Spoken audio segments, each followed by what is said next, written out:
법조 출입 기자였던 김만배가 자, 요거까지만 좀 들어보세요. 법조 출입 기자였던 김만배가 대출 불었고 조우영에게 너 지금 수사받느라 힘들지? 요거 바로 무마할 수 있는 기가 막힌 사람이 있어. 그게 바로 너 수사하고 있는 윤석열 검사의 최측근 박영수 변호사야. 라고 소개를 해준 거예요. 아, 그거는 잘못된 표현이지. 박영수의 최측근이 윤석열이. 아, 그렇죠. 오케이. 네. 이제 그렇게 이제 소개를 해준 거야. 그러니까 박영수를 선임하자마자 이게 바로 무마가 돼버렸어요. 예. 여기까지는 이제 이해가 됐죠. 그런데 2019년에 지난 20대 대선 기간에 이게 새롭게 알려진 거야. 2019년에 김만배의 누나가 윤석열 아버지 집을 19억에 사줬네. 야, 이거 진짜 이상하잖아. 예. 그때 대선 기간에 대장동 기간이었잖아. 대장동 검증 대선이었는데 윤석열 이름이 나와. 너무 이상하다 우리가 했는데 우리 김용남 의원은 그게 뭐가 이상하냐 막 실드를 쳤지. 막 이 실드 치고 막 그랬었어. 그런데 그 이상한 비밀이 이번에 어느 정도 밝혀지는 것 같습니다. 아, 저도 그 얘기 듣고 깜짝 놀랐어요. 예, 자 영상으로 준비가 돼 있는데요. 예. 영상 보기 전에 그거를 윤석열이가 당시에 어떻게 실드를 도망갔는지부터 볼게요. 그 나쁜 윤석열이 영상 한번 잠깐 보죠. 그렇게 해서 뭐 시세보다 한 1억 정도 적게 내놔서 이거를 팔았는데 그 사간 사람이 누군지도 우리는 모르고 중개사를 통해서 팔았기 때문에 그 부모님 집을 사간 사람이 뭐 김만배 씨의 뭐 누나라고 그래서 어제 처음 알았는데 저축은행 대출 비리는 왜 봐줬을까? 우연히 김만배의 누나는 왜 아버지의 집을 샀을까? 제 질문에 대해서 자꾸 이렇게 다른 걸 얘기를 하시는 거 보니까 여기에 대해서 답을 못 하시네요. 자, 내가 윤석열 이제 전문가다 보니까 저놈은 딱 걸릴 때는 딱 요렇게 해요. 진짜 매번 그래. 맞는 것 같아. 네. 우리는 이제 사후적으로 뭐가 이제 진짜인지는 알게 됐으니까 그렇죠. 지금 돌이켜서 보면은 매번 딱 걸리잖아. 입모양 맞아, 입모양. 요렇게 하더라고, 요놈이. 맞아요. 요거 걸렸던 거야. 맞아. 그런데 그 비밀 이번에 국정감사에서 어느 정도 좀 드러났거든요. 자, 그 장면 영상으로 보겠습니다. 김만배 누나가 윤석열 아버지 집을 사줬어요. 혹시 아는 내용 있으면 나는 진짜 궁금하더라고. 제가 그 당시에 윤석열 대통령 아버님 집을 사주신 건 박영수 고검장이 중간에 소개를 하셔서 그렇죠. 사주셨다 이렇게 저는 전해 들었고 2011년도 일은 박영수 고검장께서 다 당시에 데리고 계셨던 검사님들이니까 어쨌든 제가 알기로는 그 박영수 고검장께서 부탁하셔서 조영 대표가 입건이 되지 않고 사건이 마무리된 걸로 그렇게 알고 있습니다. 그러니까 부패 카르텔 아닙니까 이거? 그렇지. 와, 미친다 진짜. 그러니까 저기서 박영수라는 이름이 등장할 줄은 생각지도 못했어요. 그러니까. 와. 그게 진짜 우연의 일치라고 보기에는 확률적으로 좀 떨어지잖아. 시원하게 얘기 좀 해주세요. 근데 우연의 일치라는 단어 쓰는 사람들은 진짜 다 잡아 넣어야 돼. 아니 근데 뭐 몰랐으니까. 그런데 야 저기서 박영수라는 이름이 등장하니까 이게 다 풀리는 거예요. 그러니까 풀리는 예, 거죠. 퍼즐이 다 거기서. 이제 맞춰지는 거야. 예. 박영수 이름이 딱 등장하면 퍼즐이 다 맞춰지는 예. 거야. 그러니까 결국은 이 대장동이라는 것은 법조인 게이트예요. 거기서 말하는 법조인은 검찰 출신, 네. 검찰 출신과 검사들, 그렇죠. 검찰 게이트였던 거야. 하여튼 검사 출신들은 진짜 하남 못 가남. 지금 중요한 시기야. 죄송합니다. 안 돼. 절대 안 돼. 나는 이것만 다루면 너무 화가 나가지고 진짜. 예. 와, 이게 이번에 박영수가 나온 거야. 근데 어제도 매불쇼에서 얘기를 했지만 그래도 하루 정도 지나면은 재래식 언론들이 좀 쓸 줄 알았거든요. 네. 와, 하루가 지나도 똑같습니다. 거의 안 씁니다. 거의 안 씁니다. 예, 네. 거의 안 써요. 와 이게 이렇게 드러납니다. 네, 검찰 개입. 이거 그냥 야 놀랍다에 끝나면 안 됩니다. 이 카르텔은 그냥 후벼 파야 돼. 근데 완전히. 저게 어떻게 지금까지 안 알려졌지? 그게 참 대단한. 그러니까 그러니까 대한민국 그때 막 시끄러웠잖아요. 네. 시끄러웠는데 남욱 변호사가 저렇게 말할 정도면 그래도 적어도 그 주변에 있는 몇 사람들은 분명히 알고 있었을 거란 말이에요. 네. 분명히 그 대장동 일을 같이 했던 사람하고 박영수 주변에 있는 사람들은 알았을 텐데 네, 어떻게 한마디도 안 나왔지? 제가 알려드릴게요. 이게 어떻게 이 대단한 게 어떻게 안 알려졌을까 궁금해 하시잖아요. 예. 지금은 폭로가 됐는데도 안 알려졌어요. 정답이 됐죠. 그러네. 답이 됐죠. 아니 그때 누가 얘기했으면 그때는 보도가 확 붙었을 텐데. 아니에요. 대선전이라. 아니야. 지금은 아니야. 밝혀졌는데도 안 알려졌어. 맞아요. 예. 답이 됐죠. 이? 그때 뉴스타파가 보도해가지고 아직까지도 재판받고 있지 않습니까? 답이 됐지. 예, 명확합니다. 아. 네, 답이 됐네요. 자, 다음 선수 만나기 전에 검사님 계시니까 요거까지만 하나. 뭘 또 해? 뭘 또 해? 지금 이제 중요한 순간이다 보니까 지금 얘기하지 중요한 시점이라고 지금. 하남 가남. 아니, 잠깐만요. 진짜. 예. 만약에 공천 결과가 나오면 더 이상은 우리 그때는 후보님이라고 부를 거예요. 만약에 된다면 지금은 검사님이라 부르고. 아니 그러니까 요거까지만 할게요. 요거까지. 확정되고 나서는 안 이런 해. 얘기 시커내도 돼. 안 해 그때는. 아, 검토 왜 그때는 안 해? 그때는 안 해. 예. 요거까지만 할게요. 자, 검사들이 예. 지들의 잘못이 세상에 다 드러났어. 음.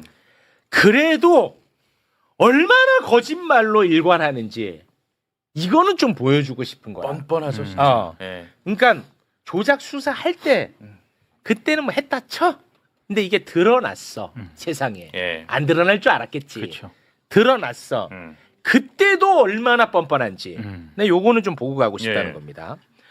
봉지욱 기자 아시죠, 검사님? 알죠. 봉지욱 잘 알죠. 기자가 지금 와서 보면 정말 옳게 보도를 한 거예요. 윤석열이 대장동 일당 수사들 털어준 것 아닌가 하는 의혹 보도였거든요. 예. 제대로 보도를 한 거야.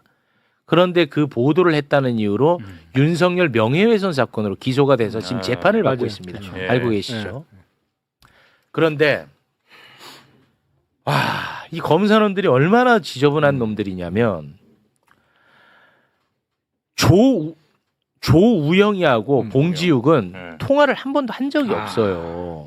그런데 마치 통화한 것처럼 녹취서를 조작해서 만들었어. 녹취서를 이렇게. 아, 통화 녹취. 통화를 한 적이 없어. 한 적이 없습니다. 그런데 이걸 그냥 조작해서 만들었어. 이거는 팩트입니다. 통화 4번 한 이거 거. 처음 듣죠? 처음 듣는데. 그러니까 안 알려지잖아. 다 알려졌는데도 안 알려지잖아. 처음 듣죠? 이거를 통화한 적이 없어요. 아니 녹취 파일도 그럼 없을 거 없어. 아니에요? 없어요. 녹취 없다고. 파일이 없는데 녹취서만 있어? 그렇지. 근데 이렇게 만든 거야. 근데 이거는 이제 세상에 알려졌어요. 그래서 이거를 조작한 놈이 누구냐? 강백신이에요. 강백신이한테 이걸 물어봅니다. 예. 현장에서. 예. 그때 어떻게 답을 하는지 좀 봐주세요. 와 놀라시네. 통화를 한 적이 없는데 이걸 조작을 해서 만들어냈다니까. 그러니까 녹취 파일이 없으면 녹취서가 나올 수가 없지. 그렇지. 그게 알려졌어. 예. 그래서 현장에서 강백신한테 물어봤어. 그래 잘 됐네. 어떻게 하는지 영상으로 보고 오겠습니다. 이제 녹취록 저도 처음 보는 거여서 제가 이제 그 공판 검사한테 확인을 해보니까 저게 아마 작성이 봉지욱 기자로 돼 있는 게 초기에 작성된 녹취록이라고 합니다. 그래서 수석 재판 과정에서 확인된 바로는 저게 이제 봉지욱 기자님이 아니고 그 아래 있던 라정주 기자하고 통화한 걸 아마 속기 작성하는 과정에서 오류가 있었고 법정에서 이미 그건 확인돼서 오류가 지정된 것이라고 제가 보고를 받았습니다. 잠깐만. 아니 근데 저 말도 거짓말인 게요. 제 재판이잖아요. 제 재판에서 녹취록이 현출된 적이 없어요. 오늘 검사들이 너무 거짓말해서 지금 제가 지금 적고 있습니다. 그러니까 우리 봉지욱 참고인 재판에서 이 녹취록이 현출된 적이 없다 이거예요? 저 녹취 제가 증인 신문을 받지도 않았는데 저 녹취록이 왜 나옵니까? 와. 녹취의 당사자들이 나오지도 않았고 조우영 증인 할 때도 저 녹취서가 나오질 않았습니다. 와. 어때요? 와 나 진짜 궁금해. 나는 반응만 좀 듣고 싶어요. 어때요? 이해가 안 되는데. 잠깐만. 그러면 지금 강백신 검사 얘기는 봉지욱 조우영 간의 통화가 아니라 그렇죠. 봉지욱 뭐지? 아니. 조우영 모 기자. 네. 남원 아, 기자. 다른 조우영과 모 기자. 예. 간의 통화 내용인데 그게 라 기자가 아니고 조우영 봉지욱 통화처럼 잘못 기자가 그렇지. 된 거라. 속 기사가 뭐 받침 틀린 것도 아니고 통으로 다 틀려? 어때요? 얘기 한번 해보세요. 응? 조작할 땐 좋았지. 나쁜 놈인데. 와, 이거 근데 이 어마어마한 일이잖아. 예. 이게 지금 김용남 의원님도 모르고 있잖아. 그렇죠. 얼마나 보도가 안 되면. 그렇죠. 이 충격적인 일이 세상이 떠들썩해야 됩니다. 맞습니다. 근데 저놈은 조작 플러스 위증까지 한 걸 보이잖아. 예. 그러니까 마지막까지도 나쁜 거야. 다 드러났잖아, 다. 저건 진짜 심각한데. 아니 와.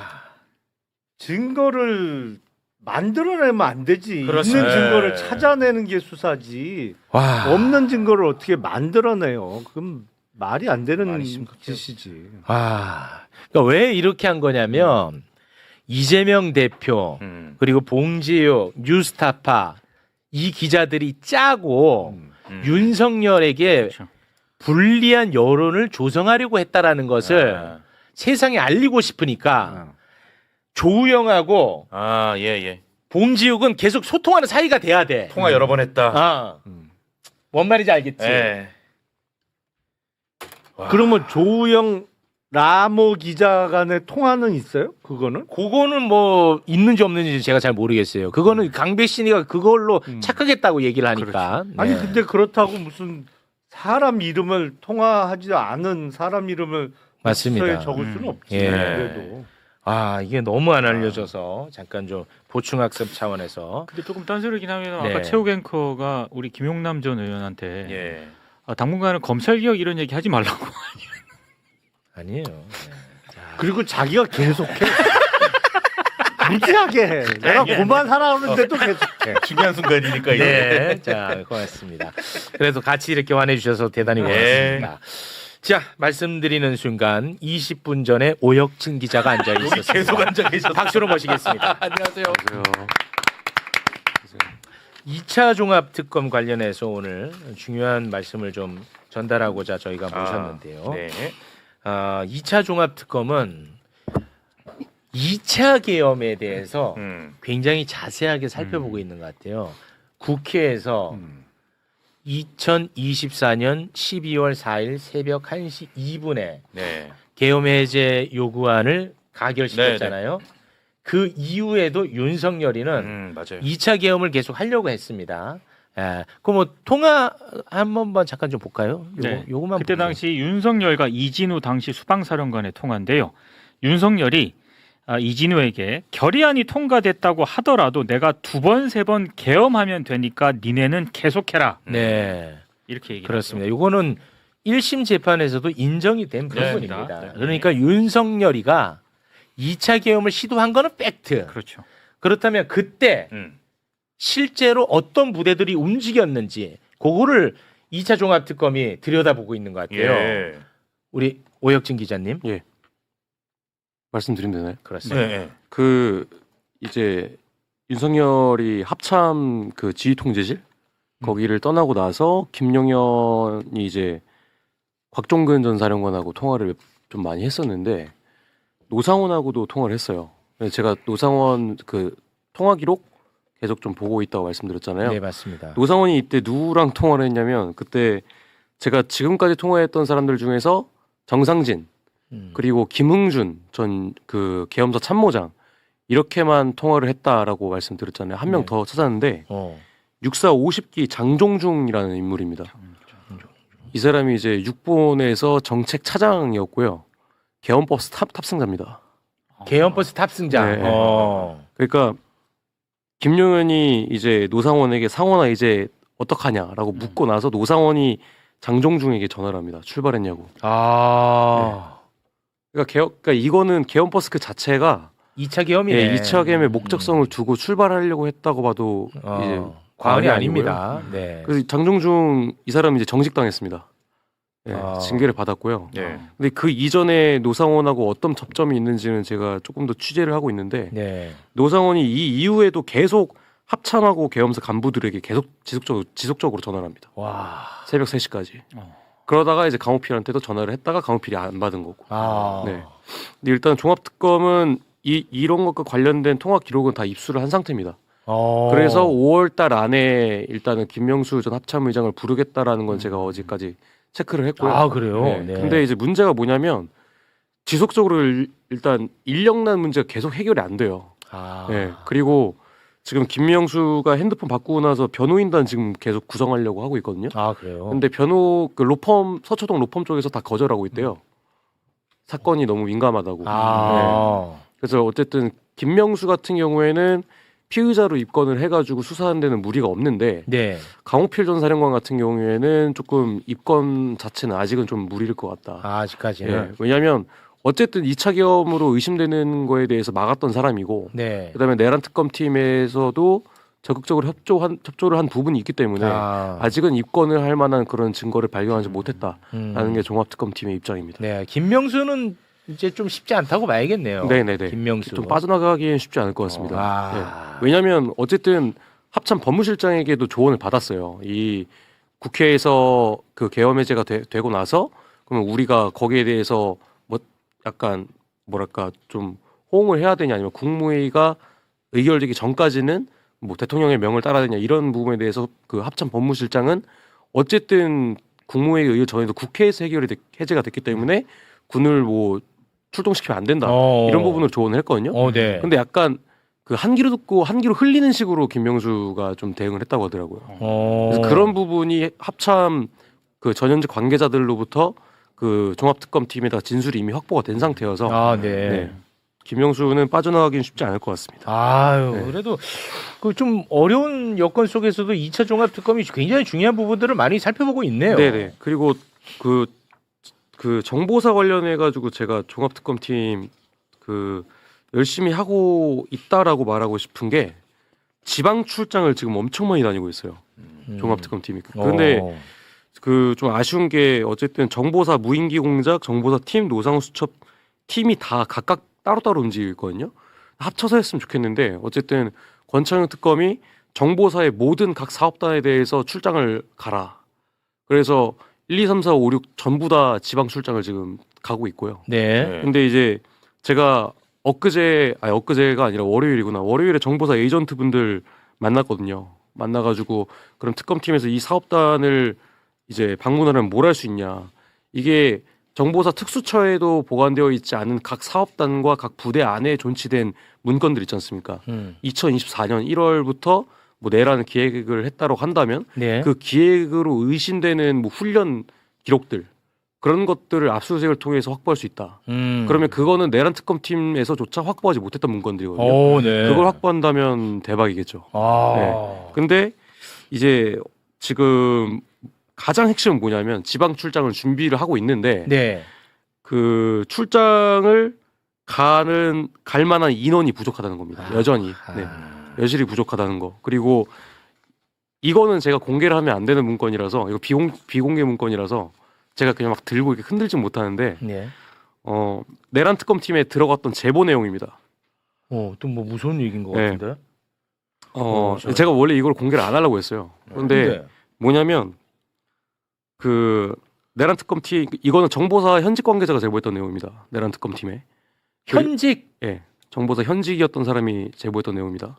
근데 이거 해도 돼요? 여기서? 해도 돼요? 아니 지금 법률 검토를 제가 부탁드리는 거예요. 아니 나 안 듣고 있어서 몰라. 아니 정보사 관련해서 엄청난 제보가 들어갔는데 2024년 바로 해버리네. 그냥 하겠습니다. 왜냐하면 이분은 어차피 옷 벗었으니까. 야 큰 거 온다, 큰 거 온다. 안전벨트 매시고. 2024년 5월에 그러니까 지금 저희가 알고 있던 내용은 김영은이 그 북한 오물풍선 관련해 가지고 원점 타격을 2024년 8월이나 9월부터 준비했다고 했잖아요. 전혀 사실 무근입니다. 2024년 5월부터 정보사 차원에서 내비했습니다. 2024년 5월부터 북한 오물풍선에 대응하기 위해서 1사업단을 중심으로 민간단체 활용해가지고 HID 특수요원들을 훈련시킨 후에 중국제 드론으로 임무 수행을 준비했고요. 이거를 목표 임무 수행 방안은 세부 계획까지 세워서 실제 실행하려고 했습니다. 다만 이 과정에서 문상호가 경질될 수도 있는 그 2024년 8월, 9월 그 사이에 그 신원식 국방부 장관이 날아갔잖아요. 그렇죠. 그러면서 이 자료가 폐기됐습니다. 아. 네. 그러면 이 관련된 지시를 누가 했냐? 문상호가 했습니다. 김용현이 직접 경호처장 시절에 문상호에게 지시한 내용입니다. 근데 그 문상호가 이런 공작에 대해서 알까요? 모릅니다. 이 말은 즉슨 김용현하고 노상원이 그 전부터 소통하면서 대북 공작 준비했다는 내용입니다. 근데 내란 특검팀에서 이거를 왜 수사 결과 혐의 없음으로 종결을 했냐면 이미 공작 비문을 폐기했습니다. 네. 그러면 당시에 이 작전을 준비했던 뭐 소령이나 중령들은 내용을 알겠죠? 뭐 그렇겠죠. 네. 그러면 정보사 관련해 가지고 앞으로 종합특검팀이 수사를 하면 되는 부분이고요. 네. 이때부터 민간단체 활용했다고 보시면 됩니다. 2024년 5월이네. 네. 저희 뭐 최근에 북한에다가 무인기 날린 그 대학원생들 있잖아요. 네. 거기도 민간단체잖아요. 그렇죠. 근데 거기는 2024년 9월 11월부터 했다고 하는데 이건 더 빠른 내용입니다. 5월이야. 네. 와. 근데 중국제 드론이 등장하는 이유는 여기서 북한으로 우리가 보내는데 중국제 드론이에요? 아니면 여기서 자작극을 하는데 중국제 북한으로 드론 보내는 겁니다. 아, 북한으로 보내는 거. 자극용. 예. 이게 또 그 평산이라는 데가 있어요, 중국에. 그 평산이라는 데가 있는데 그 뭐 평산계획, 형산계획 막 이런 식으로 그 정보사 안에서는 어떤 계획을 세울 때는 되게 예전 뭐 고구려 시대 약간 이런 거 단어를 많이 쓰거든요. 근데 그 형산이 뭐냐면 평양 옆에 있는 데인데 거기가 노동교화소예요. 교화소? 네. 그러니까 정치범 수용소처럼 그 이제 북한 내에서 어떤 뭐 잘못을 한 사람들이 노동을 시키려고 아예 탄광촌에 아예 집어넣은 곳. 그러니까 그 사람들을 뭐 해방을 시킬 목적으로 뭐 어떤 임무를 수행하겠다 그런 형식으로 문건이 작성되거든요. 일반인들 봤을 때 이거 모르죠. 우리는 그 노동 탄압을 받고 있는 북한 인민들을 해방을 목적으로 작전을 수행한다 이런 내용인데 실체는 뭐 중국제 드론으로 이제 임무 수행을 하려고 했다는 내용이고 그러면 이거를 해석하려면 어떻게 하냐? 정보사 현직 요원들 빨리 불러야죠. 그렇겠네. 와, 엄청난 이런 내용입니다. 그 제보가 언제 들어갔대요? 2024년 10월 말 정도에 들어간 걸로 알고 있습니다. 아니 그 제보가. 이 제보요? 이 제보가. 내란 특검팀에 작년 10월 말 정도에 들어간 걸로 알고 있습니다. 수사하는데 조금 시간이 좀 부족했죠. 한 2개월 정도. 네네네. 알겠습니다. 오늘 또 큰 이야기를 해주셨습니다. 어제 가장 주목을 끌었던 사람은 김태호 전 안보실 1차장이었던 것 같습니다. 그리고 유병호 감사원 감사위원도 있었고요. 서해 공무원 피격 사건 관련해서 그러니까 김태호 전 차장이 윤석열 정부 출범 직후에 NSC에서 첫 공식 의제로 이 사건을 다룬 점 이런 부분들에 대해서 이제 주로 지적이 됐었기 때문에요.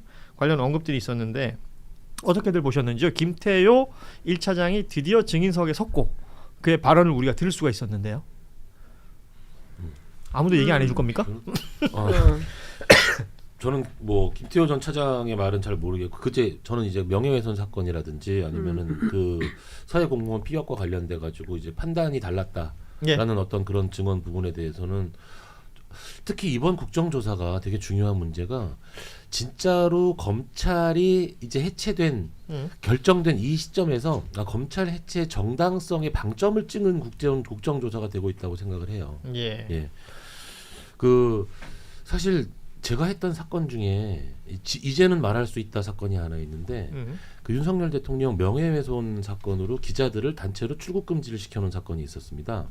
그래서 출국 금지를 걸어놓고 명예훼손 수사를 안 하고 그냥 묶어만 두는 기자들을 그냥 묶어만 두는 거예요. 그런 문제가 있었거든요. 그래서 출국 금지를 이제 소송해서 제가 이제 승소를 했던 그걸 대리를 했던 사건이 있었거든요. 네. 그래서 요 내용들을 좀 들여다볼 기회가 있었는데 그야말로 정말 터무니없는 그 혐의를 걸어가지고 윤석열 대통령이 명예를 훼손한 거 아니냐 기자들한테 이런 식으로 뭔가 정말로 조작된 어떤 그런 문제들이 발생을 했던 문제가 있었었거든요. 예. 근데 이런 것들이 국정조사로 다 드러났잖아요. 이제 이것이 다시 그 순리대로 하면 특검으로 자연스럽게 넘어가가지고 제가 보니까 이제 하나하나씩 수사 단계로 넘어가야 되는 그런 사안이라고 생각합니다. 이게 지금 어제 그 양분남 의원이 검사 출신이잖아요. 네. 예. 강백신 검사에게 검사죠. 예. 후배 검사한테 질의했던 내용 중에 이게 있었어요. 강백신이라는 인물도 20년 넘게 검사했던 네. 인물인데 검사 생활하면서 명예훼손 사건인데 고발, 네. 투신 뭐 이런 것들이 전혀 없는 상태에서 사건을 했던 적이 있냐라고 질문을 해요. 그러니까 그게 불가능한 일 아닙니까? 아니 실무에서 그럴 수가 없는 사건이에요. 그러니까요. 명예훼손은 원래 명예훼손 사건 자체가 주장한 그 증거만 판단.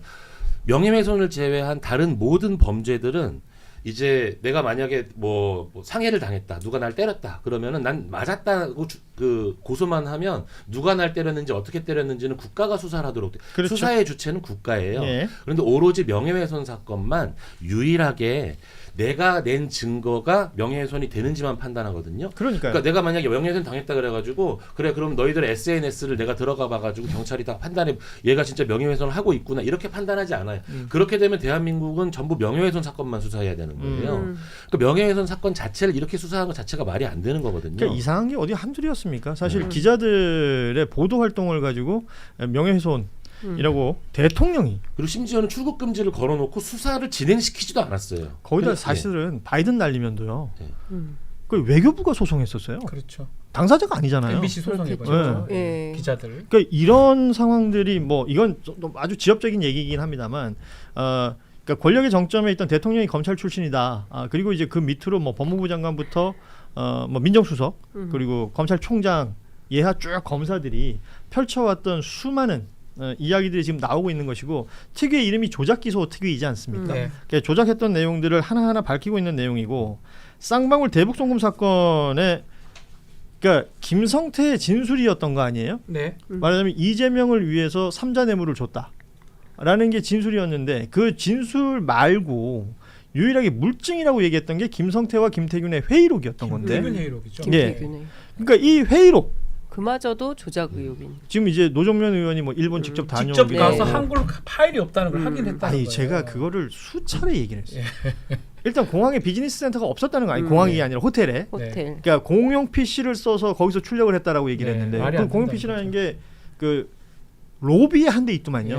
어제도 제가 얘기했지만 그 100엔씩 넣고 쓰는 해봐요. PC예요. 한글 써지는가. 그러니까 이런 얘기들이 현장에서 확인이 되고 있는데도 검사들이 인정을 안 해요. 그러니까 거짓말하죠. 네. 더 심각한 거는 그 얘기했지만 판사가 그걸 확인을 안 하고 그냥 그렇죠. 다 증거 유죄의 증거를 써버렸다는 거예요. 김태균 회의록을. 그러니까 지금 수원지검뿐만 아니라 수원지법. 수원지법도 너무 이상한 거예요. 그리고 당시에 담당 판사 같은 경우에는 인사가 나서 가야 되는데 본인이 남겠다고. 신진우죠. 그러니까 네, 실명이 다 나와 있으니까. 네. 네. 그러니까 이렇게 해버린 거예요. 그러니까 그는 왜 그런 선택을 했었던가도 되게 미스테리한 상황인 것이고 저는 제일 기가 막힌 게 그 증자가 다 밝혀지고 있는데도 제일 저 황당했어요. 그 박성준 의원이 검사들 쭉 나오라고 한 다음에 그 녹음 테이프 틀어놓고 한 명씩 지금 뭘로 들리는지 확인해보자. 재창이 형. 그거 너무 웃겼어요. 이제 들어보니까 재창이 형으로 네. 들리네요. 어디서 그런 말을 합니까? 어디서.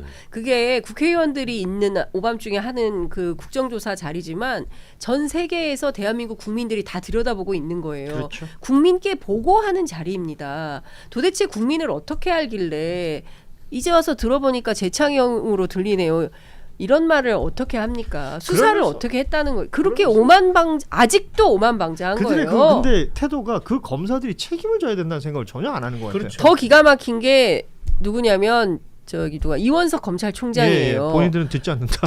들어놓은 그러니까 듣지 않는다뿐만 아니라 저는 최소한 그래도 최고의 수장이었기 때문에 참 이번에 국정조사를 통해서 드러난 사실을 보니 너무나 참담하고 저희들이 그동안 너무나 수사를 잘못했던 것 같고 그 점에 대해서 국민들께 너무 사죄 드린다. 그렇게 말하면 검사가 아니죠. 검사는 사과를 하지 않습니다. 야, 근데 그게 아니라 한다는 소리가 그거 뭐 수사하다가 실수할 수도 있지. 그걸 가지고 지금 그럼 대장동 민간업자들이 다 무죄란 거냐?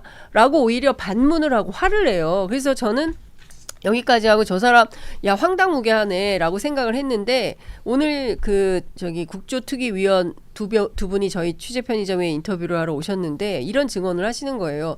그래서 카메라가 딱 꺼졌잖아요. 예. 그래서 끝났잖아요. 그러고 났는데 이원석 총장이 딱 일어나더니 여당 의원들 석으로 와가지고 허리 굽혀서 다 한 명 한 명씩 인사를 했다는 거예요. 카메라가 켜졌을 때의 이원석 검찰총장과 카메라가 꺼졌을 때의 이원석 검찰총장 완전히 다른 사람이라는 거죠. 그 서영교 위원장이 그런 얘기를 해요. 회의를 진행하다가 아 이원석 총장 저는 이런 사람 아닌 줄 알았는데 아 놀랐습니다. 이런 말을 하거든요.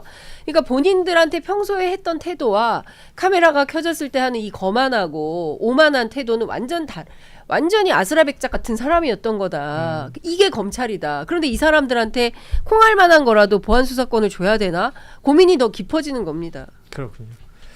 자, 이 조작 기소 관련된 국조 많은 분들이 그 얘기를 하더라고요. 그러니까 그동안 의혹이 계속 있었던 거고 얘기가 계속 돼 왔던 거잖아요. 근데 검사라는 사람들의 실체를 지금 보고 있는 거예요. 네네. 시작은 이제 아마 박상용 검사였던 것 같고 뭐 그다음에 강백신, 어미준 말씀하신 이원석 전 총장 뭐 지금의 검찰총장 대행부터 시작해서 이들이 나와서 보여주는 태도 면면이 도대체 어떻게 저럴 수가 있느냐. 그렇죠. 그리고 지금 증거라는 것들이 막 쏟아져 나오고 있지 않습니까? 여기에 대해서 말씀하신 것처럼 인정하거나 사과하는 모습은 1도 없다. 이것을 어떻게 그들은 내심 다른 형태로 피해 나갈 수 있거나 오히려 역전시킬 수 있는 것처럼 생각하고 있는 것 같다. 이런 것들이 국민들이 뭐랄까요, 그 게이지가 점점 올라가고 있다. 그러니까 예전에는 그렇게 피해 나갔었어요. 조금 버텨다 보면 정권도 자기들을 이용했었고 그런 것들이 있었기 때문에 그런 경험을 아마 이런 행동으로 보이는 것 같거든요. 근데 이번엔 달라요. 저는 국정조사 잘하고 있다고 봐요. 저는 뚝이 무너지고 있다고 보거든요. 뚝이 무너진 게 이런 거예요. 증거 같은 게 나오고 다 거짓말한 거잖아요. 판사도 마찬가지고.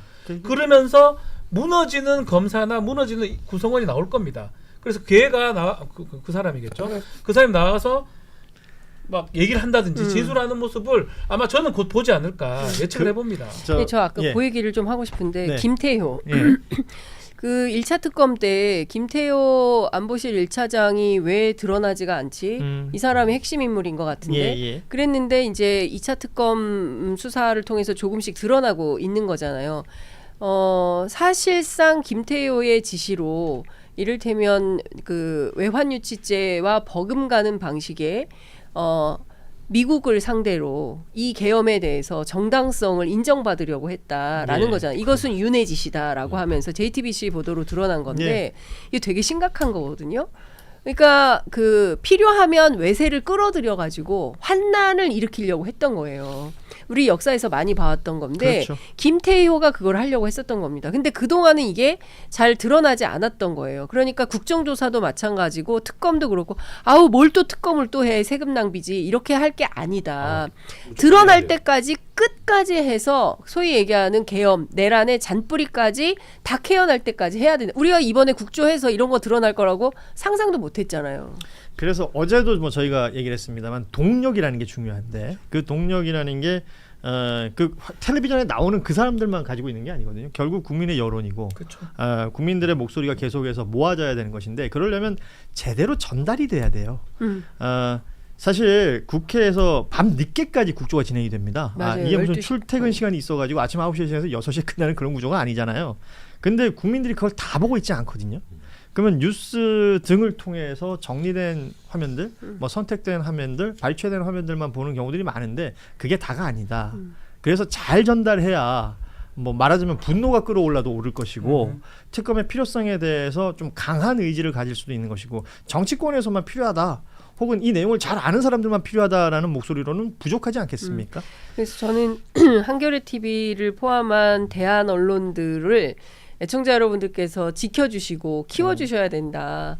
그러니까 과거 같으면 소위 조중동을 중심으로 한 기성 언론들이 딱 쓰기 시작하고 그렇게 프레임을 정하면 끝이에요. 예. 그 다음에 전환이 안 돼. 아 그런가 보다 하고 넘어갔는데 최근에는 유튜브에 이렇게 뉴스다이브 같은 좋은 프로그램들이 아침부터 예. 밤늦게까지 하루 종일 돌아가잖아요. 그러면서 계속 업데이트된 새로운 사실들을 끌어내서 그 국민 여러분들께 보도를 해드리고 있기 때문에 이 자체로 굉장히 우리가 의미 있는 일을 하는 거고 또 응원도 지지도 많이 해주시면 좋겠다 싶습니다. 남욱을 통해 결국 검찰 출신들이 얽히고 설킨 법적 카르텔의 결정판이었다는 사실이 증언되고야 말았습니다. 이재명을 올가매려던 프레임이 깨지자 이제는 속기사 실수라며 발을 빼는 모습이 참으로 가관입니다.